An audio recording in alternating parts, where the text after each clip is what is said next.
بسم الله الرحمن الرحيم. الحمد لله نحمده ونستعينه ونستغفره ونؤمن به ونتوكل عليه ونعوذ بالله من شرور أنفسنا ومن سيئات أعمالنا. من يهده الله فلا مضل له ومن يضلله فلا هادي له، ونشهد أن لا إله إلا الله وحده لا شريك له، ونشهد أن سيدنا ونبينا ومولانا محمدا عبده ورسوله أرسله بالحق بشيرا ونذيرا.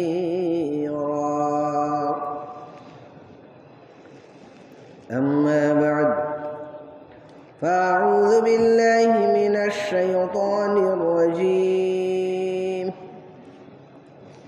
لقد كان لكم في رسول الله أسوة حسنة.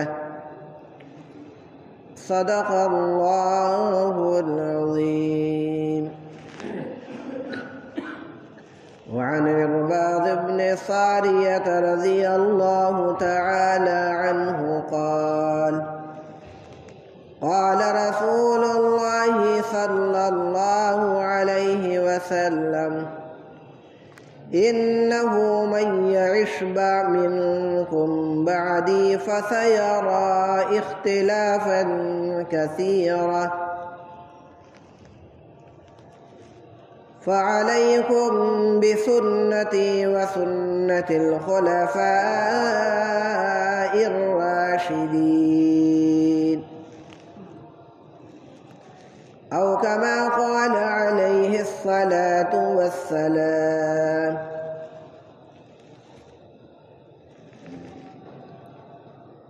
رب اشرح لي صدري ويسر لي أمري واحلل عقدة من لساني يفقه قولي. درود شریف پڑھنے. اللهم صل على سيدنا ونبينا ومولانا محمد وعلى آل سيدنا ونبينا ومولانا محمد وعلى آله وبارك وسلم.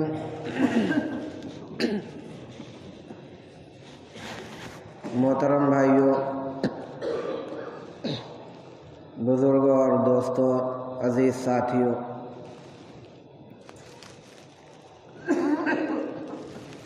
گزشتہ جمعہ آپ حضرات کے سامنے میں نے ملک کے موجودہ حالات اور برادران اسلام کی جو موجودہ صورتحال ہے، اس تعلق سے کچھ باتیں عرض کی تھیں اور بتلایا تھا کہ چاہے حالات جتنے بھی خراب ہو جائیں، ہمیں مایوس نہیں ہونا چاہیے. اللہ رب العالمین سے تعلق، دعاؤں کا اہتمام اور اللہ کا ذکر، یہ ساری چیزیں اگر ہماری زندگیوں میں رہیں گی تو اللہ کا وعدہ بھی پورا ہوگا. مایوس نہیں ہونا چاہیے، اللہ پر بھروسہ رکھنا چاہیے اور ہمیشہ سوجھ بوجھ کا مظاہرہ کرنا چاہیے۔ جوش میں آ کر ہوش کھونے کا کام بہت ہوا،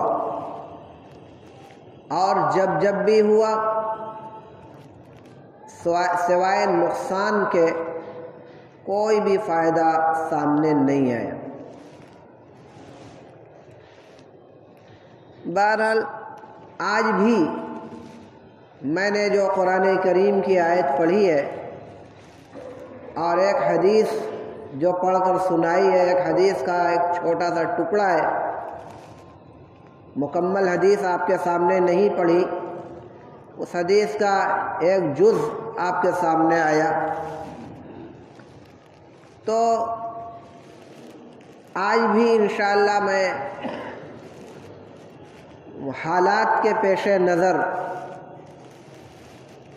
یہی عرض کروں گا کہ ان حالات میں ہمیں کیا کرنا چاہیے،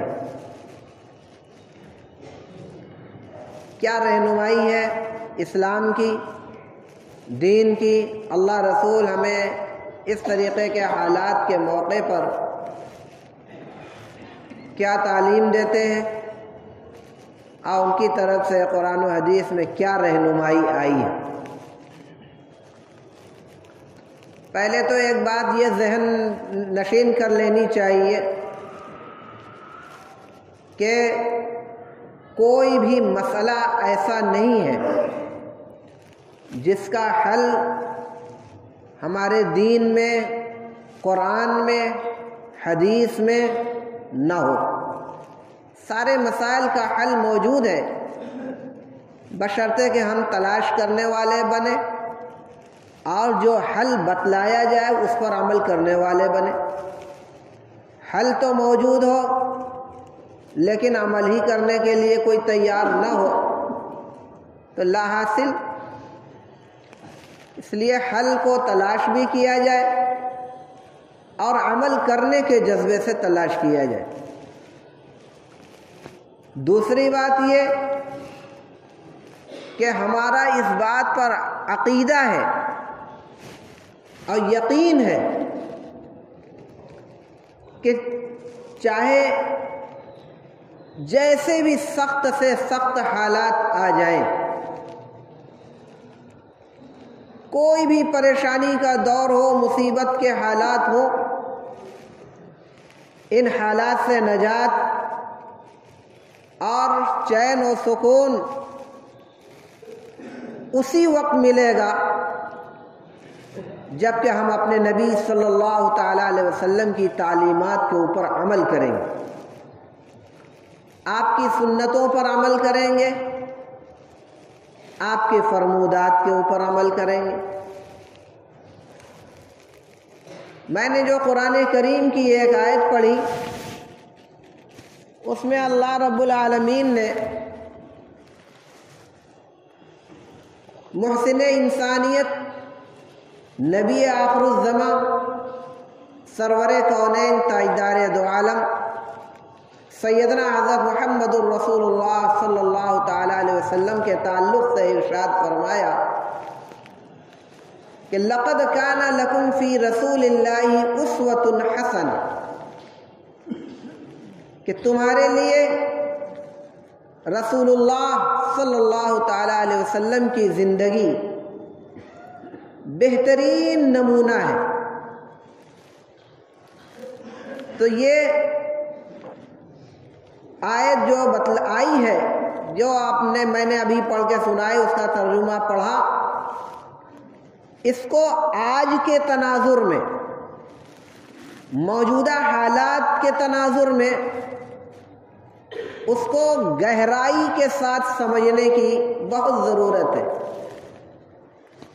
عام طور سے سیرت کے جلسوں میں اس آیت کا سرسری طور پر ترجمہ اور مفہوم بیان کر کے لوگ آگے بڑھ جاتے ہیں،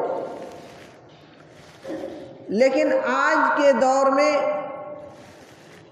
اس کو مزید گہرائی کے ساتھ تہ میں جا کر اس کا مفہوم سمجھنے کی ضرورت ہے۔ کیا فرمایا اللہ تعالیٰ نے؟ کہ تمہارے لیے رسول اللہ کی زندگی بہترین اسوہ اور نمونہ ہے۔ ایک بات تو یہ کہ اس سے مخاطب کون لوگ ہیں؟ کیا اس وقت جب یہ آیت نازل ہوئی اور اس آیت کے نازل ہونے کے وقت جتنے صحابہ کرام تھے، کیا صرف وہی ان کے مخاطب تھے اور وہی ان کے مخاطب ہیں؟ بعد میں آنے والے لوگ نہیں ہیں؟ نہیں، ایسا کچھ بھی نہیں۔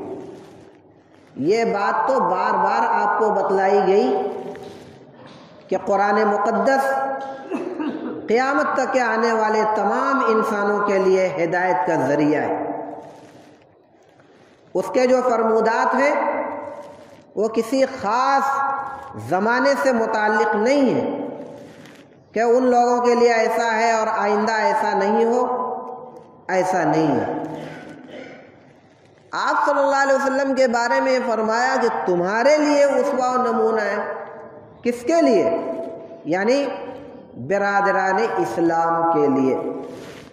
وہ برادران اسلام، وہ مسلمان چاہے مکہ سے تعلق رکھتے ہوں یا مدینہ سے تعلق رکھتے ہوں، شام سے تعلق رکھتے ہوں، عراق و ایمان و یمن سے تعلق رکھتے ہوں، یا پوری دنیا کے کسی بھی ملک اور کسی بھی صوبے، کسی بھی شہر سے تعلق رکھتے ہو، وہ سارے کے سارے لوگ اس کے مخاطب ہیں،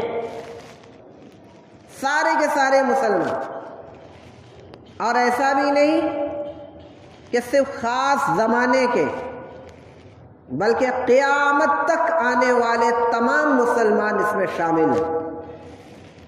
آج ہم اور آپ ہیں، ہم بھی اس خطاب کے اندر شامل ہیں، ہم بھی اس کے مخاطب ہیں۔ ہم کچھ دنوں کے بعد دنیا سے چلے جائیں گے، آنے والی جو نسل ہوگی وہ بھی اس کی مخاطب ہوگی، قیامت تک یہ سلسلہ رہے گا۔ دوسرے یہ کہ اسوہ اور نمونہ جو بتلایا گیا کس چیز کے اندر بتلایا گیا؟ کیا صرف عبادت کے معاملے میں کہ جیسے نبی کی نماز ویسے تمہاری نماز، صرف نماز کے معاملے میں نبی کی زندگی تمہارے لیے اسوہ اور نمونہ ہے؟ جیسا نبی کا روزہ ویسا تمہارا روزہ، بس روزے کے معاملے میں آپ کی زندگی ہمارے لیے اسوہ ہے، عبادات کے معاملے میں آپ کی زندگی ہمارے لیے اسوہ اور نمونہ ہے، اور زندگی کے اندر کچھ اور مراحل ہیں، ان تمام چیزوں میں وہ آپ کی زندگی ہمارے لیے اسوہ اور نمونہ ہے۔ اب باقی تمام چیزوں میں ہم آزاد ہیں، شترے بے مہار ہیں، ایسا نہیں۔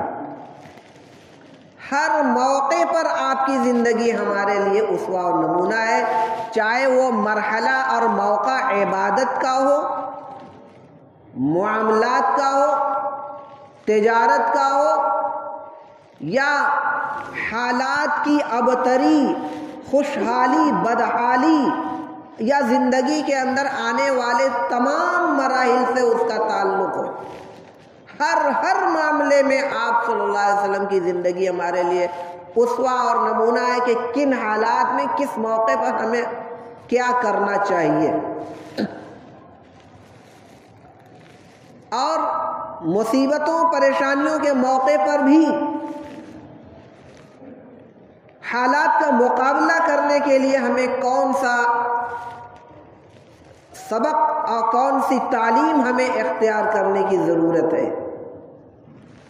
کوئی چیز پوشیدہ نہیں ہے، ساری چیزوں کو کھول کھول کر واضح طور پر بتلایا گیا، اور آپ صلی اللہ تعالی علیہ وسلم نے مشکل سے مشکل حالات کے اندر بھی کس طریقے سے بہت ساری چیزوں کو کر کے اور بتلا کر لوگوں کی رہنمائی فرمائی،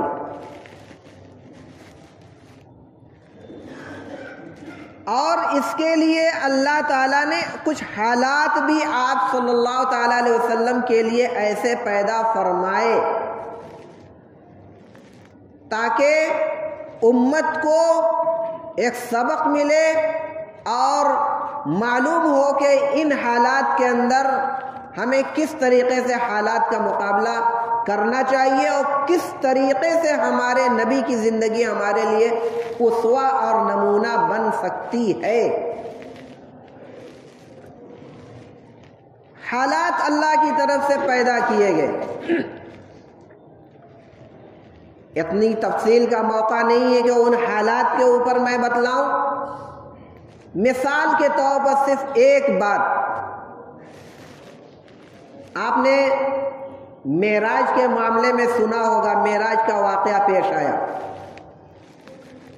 معراج کا واقعہ پیش آیا تو آپ کو پتہ ہی ہے کہ مکہ مکرمہ سے لے کر بیت المقدس تک اور بیت المقدس سے لے کر 7 آسمانوں کی سیر معراج کے واقعے میں ہوئی۔ مکہ مکرمہ سے بیت المقدس کتنی دور ہے، کتنے فاصلے پر ہے، یہ کسی سے چھپا ہوا نہیں ہے۔ اور پھر 7 آسمانوں پر آنا جانا اور پھر ایک ہی رات میں اور بالکل مختصر سے وقت میں یہ پورے مراحل کا طے پایا جانا، یہ کیا آسان اور معمولی چیز ہے؟ اتنے کم وقفے کے اندر سب کچھ ہو جانا؟ بلا شبہ یہ نبی پاک صلی اللہ تعالیٰ علیہ وسلم کا ایک معجزہ تھا، اللہ تعالیٰ کی خصوصی عنایت اور فضل و کرم کا معاملہ تھا۔ اب ایک سوال یہ پیدا ہوتا ہے کہ جو اللہ اس بات پر قادر ہے کہ مکہ مکرمہ سے بیت المقدس تک ایک لمحے کے اندر اپنے محبوب کو پہنچا سکتا ہے اور بیت المقدس سے آسمانوں کی سیر کرا سکتا ہے ایک لمحے کے اندر، کیا وہ اللہ اس بات پر قادر نہیں ہے یا نہیں تھا؟ نعوذ باللہ، کہ جب ہجرت کا موقع آیا تو مکہ مکرمہ سے لے کر جب مدینہ منورہ کی طرف ہجرت کرنے کا جب معاملہ آیا تو آپ کو معلوم ہے کہ کیسی کیسی پریشانیوں کے جھیلنے کے بعد، کیسے کیسے مراحل کو طے کرنے کے بعد تب ہمارے نبی صلی اللہ تعالیٰ علیہ وسلم مدینہ منورہ کی سرزمین میں ہجرت کر کے تشریف لے جاتے ہیں۔ کیا اللہ کے لیے کوئی مشکل بات تھی کہ اپنے محبوب کے ایک لمحے کے اندر مکہ سے اٹھا کر مدینہ بھیج دیتے، چلے آتے؟ کون سی مشکل بات تھی؟ لیکن آپ کو پتا ہے کہ مکہ مکرمہ سے جب نکلتے ہیں دشمن تعاقب کرتے ہیں، پیچھا کرتے ہیں، دشمنوں سے بچاؤ کے لیے اور اپنے دفاع اور اپنے بچاؤ کے لیے آپ صلی اللہ تعالیٰ علیہ وسلم نے غار ثور کے اندر قیام فرمایا، اور وہ غار ثور کبھی جانا ہوا اور کبھی دیکھا ہوگا، مکہ مکرمہ گئے ہوں گے تو معلوم ہوا ہوگا کہ کتنی اونچائیوں پر وہ غار ثور ہے کہ ایک جوان آدمی کا بھی وہاں اس آخری حصے تک جہاں ہمارے نبی قیام فرمائے ہوئے تھے جانا مشکل معلوم ہوتا ہے جوان آدمی کے لیے۔ لیکن اس وقت ہمارے نبی صلی اللہ تعالیٰ علیہ وسلم کی کتنی عمر مبارک تھی، اور وہاں گئے اور وہاں قیام کیا اور پھر اس کے بعد پھر جیسے تیسے مشکل مراحل سے اور مشکل راستوں سے گزرتے ہوئے حتیٰ کہ راستہ بھی بدلنا پڑا. مکہ مکرمہ سے مدینہ کا جو سیدھا راستہ تھا اس سیدھے راستے کو چھوڑ کر ٹیڑھے میڑھے اور غیر مانوس راستوں سے آپ صلی اللہ علیہ وسلم نے ہجرت فرمائی. اب دونوں چیزوں کو سامنے رکھو اور غور کرو کہ کیوں ایسا ہوا. ایک طرف مکہ مکرمہ سے بیت المقدس کا سفر ایک لمحے کے اندر طے ہو گیا اور مدینہ منورہ کا سفر مکہ مکرمہ سے کتنی پریشانیوں کا سامنا کرنا پڑا، کیسے کیسے حالات اور مراحل سامنے آئے. کبھی اس پہلو سے بھی غور کیا گیا؟ میرے دوستو بزرگوں، یہی ہے کہ ہمارے نبی صلی اللہ تعالیٰ علیہ وسلم کو صرف معجزہ بنا کر نہیں بھیجا گیا تھا. جیسا کہ ہم لوگ عادی ہو چکے ہیں کہ اپنے نبی کی زندگی کو صرف معجزے کے طور پر ہم پڑھتے ہیں اور اپنے نبی کو ہم صرف معجزے کے طور پر ہم یاد کرتے ہیں کہ فلاں جگہ یہ معجزہ ہوا، وہ معجزہ ہوا. بھائی ٹھیک ہے، ہمارے نبی صلی اللہ تعالیٰ علیہ وسلم سے بہت سارے معجزات ظاہر ہوئے، لیکن معجزات کے ساتھ ساتھ ہمارے نبی صلی اللہ علیہ وسلم کی زندگی اسوہ اور نمونہ بھی تو ہے. ہم اس پہلو سے کیوں نہیں غور و فکر کرتے؟ یہ آپ کی زندگی ہمارے لیے اسوہ اور نمونہ.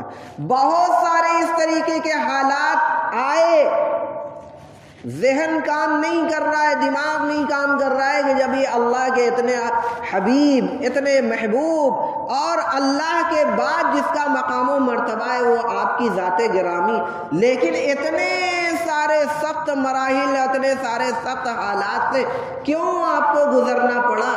تقاضا تو یہ تھا، ہماری عقل کہہ رہی ہے، شعور یہ کہہ رہا ہے، ذہن یہ کہہ رہا ہے، دماغ یہ کہہ رہا ہے کہ بالکل تکلیف نہیں ہونی چاہیے تھی، ایک دم آرام سکون کے ساتھ دعوت و تبلیغ کا کام انجام پا جاتا. اتنے سخت مراحل سے کیوں آپ کو گزرنا پڑا؟ لیکن جب ہم غور سے سنجیدگی سے اس طے میں جائیں گے اور سمجھنے کی کوشش کریں گے تو سمجھ میں آئے گا کہ اس کا جواب یہی ہے کہ ہمارے نبی کی زندگی صرف معجزہ ہی نہیں بلکہ ہمارے لیے یہ حالات ہمارے آپ کے لیے پیدا کیے گئے کہ امت کو عبرت اور سبق حاصل ہو کہ کن حالات میں ہمیں کیسے ہمارے نبی کی زندگی اسوہ اور نمونہ ہوگی اور کس طریقے سے ہمیں آپ کے نقش قدم پر چلنا ہوگا. اب آئیے اس حدیث کی طرف جو میں نے آپ کے سامنے پڑھی. اس حدیث کا ایک جز میں نے آپ کے سامنے پڑھا. حضرت عرباض ابن ساریہ رضی اللہ تعالیٰ عنہ سے روایت ہے. فرماتے ہیں کہ نبی کریم صلی اللہ تعالیٰ علیہ وسلم نے ارشاد فرمایا کہ انہو من یعش منکم بعدی فسیرا اختلافا کثیرا فعلیکم بسنتی وسنت الخلفاء الراشدین. اس کے بعد حدیث کے اور بھی کلمات ہیں اور بہت ساری باتیں بتلائی گئی ہیں، لیکن اس وقت مجھے جس چیز پر گفتگو کرنی ہے وہ یہ ہے. فرمایا کہ میرے بعد تم میں سے جو لوگ بھی اس روئے زمین پر زندگی گزاریں گے، اب یہاں پر بھی منکم کا لفظ آیا. ایسا نہیں ہے کہ منکم کا مطلب تم میں سے، تو تم میں سے یعنی صحابہ کرام موجود تھے، تو ایسا نہیں کہ بس صحابہ کی جماعت ہی اس خطاب کے اندر شامل ہے، بعد کے لوگ اس میں شامل نہ ہو، ایسا نہیں ہے.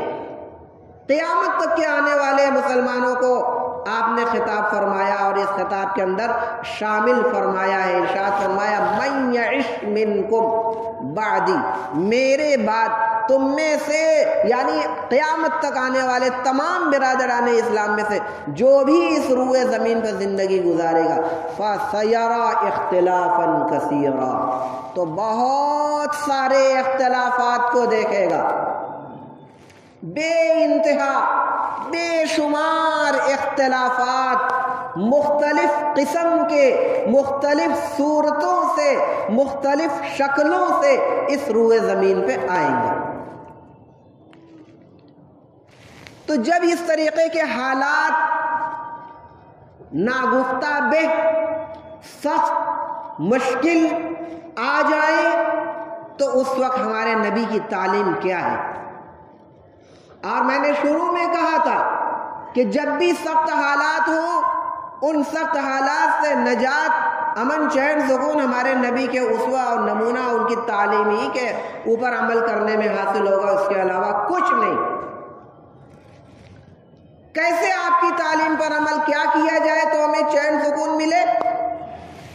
ارشاد فرمایا فَعَلَيْكُمْ بِسُنَّتِي، تو ان حالات کے اندر تمہارے اوپر لازم اور ضروری ہوگا کہ تم میری سنت پر چلنے والے بنو، میری سنت کو اختیار کر لو، میرے طور طریقوں کو اختیار کر لو، وَسُنَّةِ الْخُلَفَاءِ الرَّاشِدِينَ، اور خلفائے راشدین کے طور طریقوں، ان کی سنتوں کے اوپر عمل کرنے والے بن جانا۔ تو یہ حل آپ صلی اللہ تعالیٰ علیہ وسلم نے ہمیں فرما دیا، بتلا دیا کہ حالات سے مقابلہ کرنے کا یہ طریقہ ہے۔ ایک تو یہ ہے کہ تم میری سنت پر عمل کرو، اور پھر صحابہ کرام، خلفائے راشدین کی سنت پر عمل کرو، حالات سے نجات ملے گی، سکون ہوگا، پریشانیاں ختم ہوں گی، اور تم چین سکون کی زندگی گزارو۔ اب کیا ہے وہ آپ صلی اللہ علیہ وسلم کی سنت؟ سنت کہتے کس کو ہے؟ آپ کا فرمان، آپ کا عمل، اور آپ کی تعلیمات، آپ کے فرمودات، آپ کے معمولات، آپ کی ہدایات، یہی ساری چیزیں تو سنت میں ہیں۔ انہی ساری چیزوں کے اوپر اگر ہم عمل کریں گے تو انشاءاللہ سنت پر عمل کرنا مانا جائے گا، اور جب سنت پر عمل ہوگا تو یقیناً حالات کے اندر تبدیلی آئے گی، اور چین، اطمینان، سکون والی زندگی ملے گی، بشرطے کہ ہم اس پر عمل پیرا ہوں۔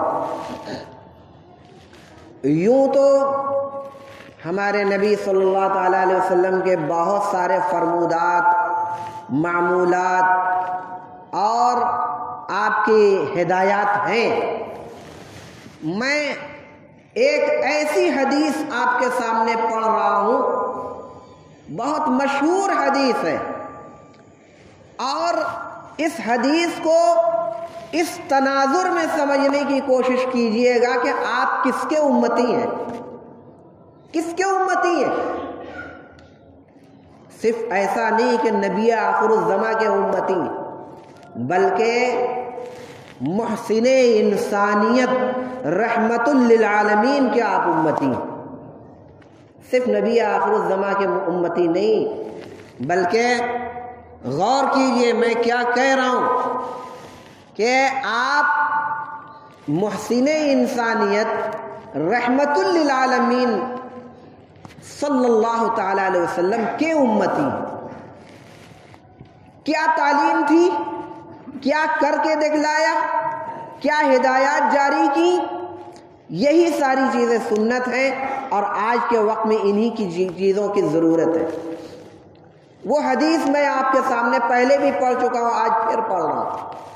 قال النبی صلی اللہ تعالیٰ علیہ وسلم الراحمون یرحمہم الرحمن ارحموا من فی الارض یرحمکم من فی السماء۔ یہ چھوٹی سی حدیث ہے اور بڑی مشہور حدیث ہے، انسانیت کے حقوق کی ادائیگی کے تعلق سے۔ جتنے جاندار ہیں ان جانداروں کے ساتھ پیار، محبت اور اچھا اخلاق اور برتاؤ اور حسن سلوک کے تعلق سے عموماً یہ حدیث پڑھی جاتی ہے۔ کیا فرمایا؟ الراحمون یرحمہم الرحمن، رحم کرنے والے لوگ، رحمان ان کے اوپر رحم فرمائے گا یا رحم فرماتا ہے۔ رحمان رحم کرنے والوں کے اوپر اللہ رب العالمین رحم فرماتا ہے۔ ایک تو یہ بات بتلائی، اور دوسری بات یہ بتلائی کہ ارحموا من فی الارض یرحمکم من فی السماء، تم زمین والوں کے اوپر رحم کرو، آسمان والا تم پر رحم کرے گا۔ کیا کہا؟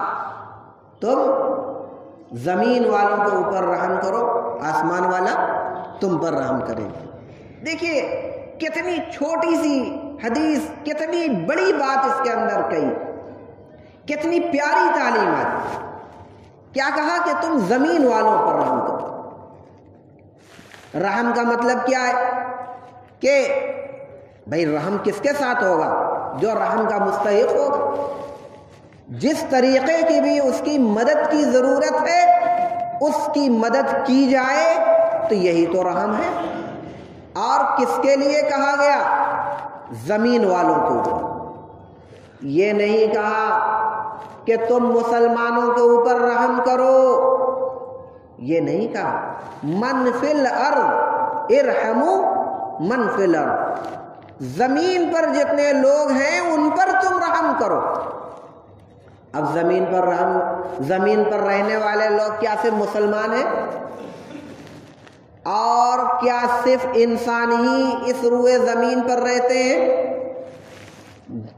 اس حدیث کے اندر ان تمام لوگوں کے ساتھ رحم کرنے کا حکم دیا گیا جو کہ سب کے سب جاندار ہیں، تمام جانداروں کے، چاہے ان کا مذہب کچھ بھی ہو، تمام انسانوں کے ساتھ اچھا سلوک کرو، چاہے مسلمان ہو، سکھ ہو، ہندو ہو، عیسائی ہو، بدھسٹ ہو یا یہودی ہو، نصرانی ہو، جس مذہب سے بھی تعلق رکھتے ہو، اگر وہ مدد کے مستحق ہیں تو تمہاری ذمہ داری ہے کہ ان کے اوپر رحم، اچھے سلوک اور حسن کردار اور حسن اخلاق کا مظاہرہ کرو۔ یہ اس وقت نہیں دیکھنا ہے کہ مذہب اس کا کیا ہے، نہیں، انسان ہے، مدد ہونی چاہیے، جاندار ہے، ہماری طرح دکھ درد کا اسے بھی احساس ہوتا ہے، مدد ہونی چاہیے۔ یہ ہے ارحموا من فی الارض، اور جب یہ ہوگا تو یرحمکم من فی السماء، آسمان والا یعنی اللہ رب العالمین وہ تمہاری مدد کرے گا۔ جب ہم زمین والوں کے ساتھ رحم، اچھا سلوک کریں گے، یقیناً اللہ کی مدد شامل حال ہوگی۔ اب آج کے موجودہ حالات کے اندر ایک بات میں نے شروع میں کہا تھا کہ اس تناظر میں اس حدیث کو سمجھیے گا کہ ہم کس کی امت ہیں، محسن انسانیت کی۔ آپ صلی اللہ تعالیٰ علیہ وسلم نے انسانوں کے ساتھ، کفار کے ساتھ، مشرکین کے ساتھ، باوجود کہ کتنے بڑے دشمن تھے، آپ نے کیسا کیسا حسن سلوک کا معاملہ فرمایا، چاہے مدینہ منورہ کے اندر کا معاملہ ہو، چاہے مکہ کے اندر کا معاملہ ہو، اور بہت سارے ایسے مواقع ہیں انفرادی، اجتماعی، بہت سارے ایسے واقعات ہیں کہ آپ نے صرف انسانیت کی بنیاد پر حسن سلوک کی تعلیم دی، اور حسن سلوک کی تعلیم دیا اور کر کے بھی دکھلایا، اس کے نتیجے میں سامنے والے کا دل پلٹ گیا اور ایمان کے اندر داخل ہو گیا۔ آج ہم اسی چیز کے اندر بہت پیچھے ہیں، اور آج ہم جو حالات کا رونا رو رہے ہیں اور ہم شکوہ کر رہے ہیں اور آج ہم پریشان حال ہیں، تو ہم نے کہا تھا کہ حالات سے نجات نبی کی تعلیم کے اوپر ہی نجات ملے گی، تو یہ ایک تعلیم ہے۔ آج ہم تلاش کریں اور ہر آدمی اپنے اپنے سماج کے اندر، محلے کے اندر، گاؤں کے اندر، اپنے ارد گرد ذرا پتہ لگائے، اور اجتماعی طور پر اگر یہ کام ہونے لگے اور 100% یہ کام پورے ملک کے اندر مسلمان اگر اس نصیحت کے اوپر عمل کرنے لگے، صرف وقتی ڈپلومیسی کے تحت نہیں بلکہ نبی کی ایک تعلیم سمجھ کر ہمیشہ کے لیے، ایسا نہیں کہ حالات ایسے ہیں تو ایسا کرنے لگو، نہیں، روز کا یہ معمول بنا لیا جائے۔ اور اگر یہ مسلمان ہم اگر اس طریقے ان تعلیمات کے اوپر عمل کیے ہوتے اور صرف انسانیت کی بنیاد پر تلاش کر کر کے ان تمام لوگوں کو جن کو مدد کی ضرورت ہے، چاہے دوا علاج کا معاملہ ہو، کپڑے لتے کا معاملہ ہو، شادی بیاہ کا معاملہ ہو، کسی پریشانی میں مبتلا ہے ان سے چھڑانے کا معاملہ ہو، یا جس طریقے کی بھی مدد کرنے کی ضرورت ہو، بحیثیت ایک انسان کے اگر ہم یہ سوچ کر کہ ہمارے نبی کی تعلیم ہے، ہمارے نبی نے یہ حکم دیا ہے کہ تم سامنے والے کو مذہب دیکھے بغیر انسانیت کی بنا پر تم اس کی مدد کرو، تعاون کرو، تو اس پر عمل ہوتا تو یقیناً اس کی برکت ظاہر ہوتی اور آج یہ بدترین صورتحال کا سامنا نہ کرنا پڑتا۔ اور تاریخ گواہ ہے، واقعات شاہد ہے اس بات پر کہ جس علاقے میں، جس محلے میں جن لوگوں نے انفرادی طور پر ہی صحیح اس تعلیم کے اوپر عمل کیا ہے تو اس کا رد عمل سامنے آیا ہے مثبت انداز میں، اور اس کے اچھے اور بہترین نتائج وہاں سامنے آئے ہیں۔ انفرادی طور پر ہوگا تو انفرادی نتائج سامنے آئیں گے، تو کیا جب اجتماعی طور پر ہوگا اور سارے لوگ مل کر جب اس تعلیم کے اوپر عمل کریں گے تو کیا اس کا بہترین انجام اور بہترین نتیجہ اجتماعی طور پر ہمارے سامنے نہیں آئے گا؟ یقیناً آئے گا۔ ضرورت اس بات کی ہے کہ ہم اس حدیث کے اوپر، اور آج تو بھئی انسان کی بہت ساری ضروریات ہوتی، یہ جاڑے کا موسم چل رہا ہے، ٹھیک ہے، بہت سارا وقت گزر گیا، اب سردی کا موسم بہت زیادہ نہیں رہ گیا، پھر بھی جتنا موقع ہے اس کو غنیمت سمجھ لیا جائے، پتہ لگا لیا جائے، معلوم کر لیا جائے کہ کہاں پہ کن کن لوگوں کو گرم کپڑوں کی یا لحاف کی یا کمبل کی کس کو ضرورت ہے، ہم انہیں تلاش کر کر کے کہ یہ پسماندہ لوگ ہیں، غریب ہیں، کوئی پرسان حال نہیں، لیکن ٹھیک ہے مسلمان نہیں ہے تو اس سے کیا ہے، تو ہمارے ہی جیسے ایک انسان، تلاش کر کر کے اگر ہم صرف اسی کے اوپر عمل کرنا آج سے شروع کر دیں تو پھر دیکھیے کہ ان کی دعائیں جو نکلتی ہیں اور جو ان کے جو اثرات ہوتے ہیں، تاثرات، اور پھر اجتماعی طور پر اگر یہ کام کرنا شروع کر دیں ہمارے مسلمان بھائی تو پھر دیکھیے کہ اس کے بہترین اثرات مرتب ہوتے ہیں یا نہیں مرتب ہوتے۔ ہم نے بھی یہ دیکھنا شروع کر دیا کہ بھائی مذہب کے اعتبار سے اگر مسلمان ہے تو چلو ٹھیک ہے، نہیں تو نہیں، یہ ذہن سے نکالنا ہوگا، اور اس بات کا تصور کرتے ہوئے کہ جس طریقے سے میں ایک انسان ہوں، راحت چین سکون کی مجھے ضرورت، میں دکھ درد پسند نہیں کرتا، سامنے والا بھی ہمارے ہی جیسا انسان ہے، لہذا اس کے راحت چین سکون کو پہنچانے کی حتی الامکان کوشش کی جائے، اور پورے پلاننگ اور پورے منصوبے کے ساتھ آج الحمدللہ ہمارے کچھ علماء کرام اس ہندوستان کی سرزمین پر گزرے ہیں جنہوں نے پیام انسانیت کا باقاعدہ مشن بنایا اور ادارہ قائم کیا، مشن بنا کر ادارہ قائم کر کے انہوں نے بہت سارے علاقوں میں جا کر انسانیت کی خدمت کی ہے، یہ دیکھے بغیر کہ سامنے والے کس مذہب سے تعلق رکھتے ہیں، اور اس کے اچھے اثرات سامنے آئے۔ لیکن افسوس کہ یہ اتنے بڑے ملک کے اندر اس طریقے کے کام کرنے والوں کی تعداد آٹے میں نمک کے برابر تھی، اسی لیے وہ اس کے بہترین نتائج ہمارے سامنے نہیں آ رہے۔ ضرورت اس بات کے موجودہ حالات کے اندر کہ ہم نبی کریم صلی اللہ تعالیٰ علیہ وسلم کی ان پاکیزہ تعلیمات کو گلے لگائیں، سمجھنے کی کوشش کریں اور اس پر عمل کرنے کی حتی الامکان بھرپور کوشش کریں۔ اگر ہم یہ تہیہ کر لیں گے، عزم کر لیں گے اور اجتماعی طور پر اس پر عمل کرنے کا منصوبہ اور پلاننگ تیار کریں گے، منصوبہ بنائیں گے، اور یہ بھی نہیں کہ حالات کے پیش نظر وقتی طور پر نہیں، مستقل ہمارا یہ معمول بن جائے۔